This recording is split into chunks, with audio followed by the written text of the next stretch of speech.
I never thought I'd be the type to write one of these long-winded posts, but here I am, sitting in my dimly lit living room, my Nintendo Switch still on the menu screen, trying to process what just happened.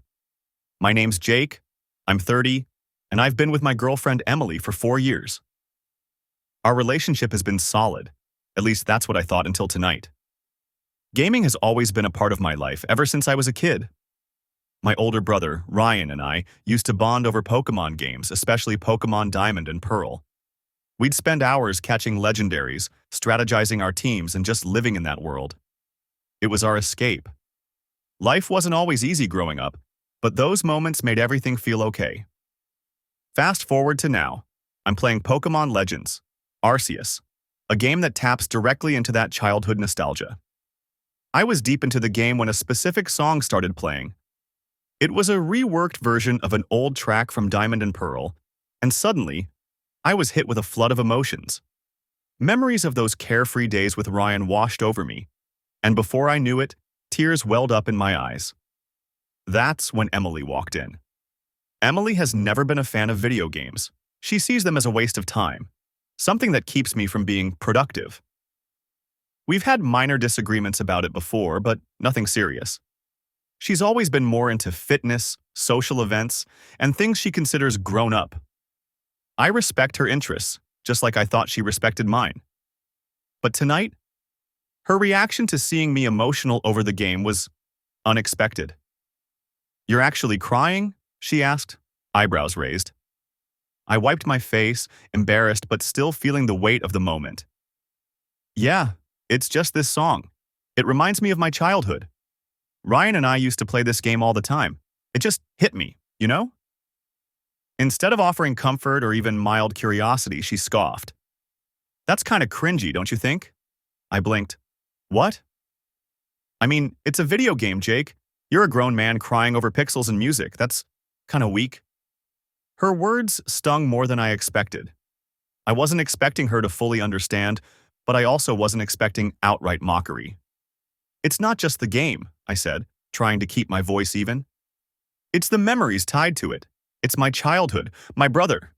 "Still," she interrupted, rolling her eyes, "it's not that deep." And just like that, the moment was ruined. Later that night, I kept replaying the conversation in my head. This wasn't just about the game. It was about something deeper. Her view on emotions. Her reaction wasn't just dismissive. It was belittling. This wasn't the first time she'd made comments like this. A few months back, I had a stressful week at work, and when I vented to her, she told me I needed to man up and stop complaining. At the time, I brushed it off. But now it felt like a pattern. I called Ryan to clear my head. He immediately noticed something was off. "She really said that?" he asked after I told him what happened. "Yeah," he sighed. "Look, I know you love her, but do you really want to be with someone who thinks being emotional makes you weak?" That question sat heavy in my chest. Emily and I have talked about marriage and kids. I've always imagined us building a life together, but tonight made me question what that life would actually look like. What if we have kids and they're sensitive like me? Would she call them weak too? Would she dismiss their feelings the way she dismissed mine? Would our son feel like he has to bottle up his emotions to be man enough for his mom? That thought scared me. The next evening, I brought it up. I needed to know where she truly stood. "Emily, can we talk about last night?" She sighed, already annoyed. "Are we really still on this?" "Yes, because it wasn't just about the game, it was about how you reacted to me being emotional. You called me weak." She crossed her arms. "I just don't get why you let something so small affect you like that." I exhaled sharply.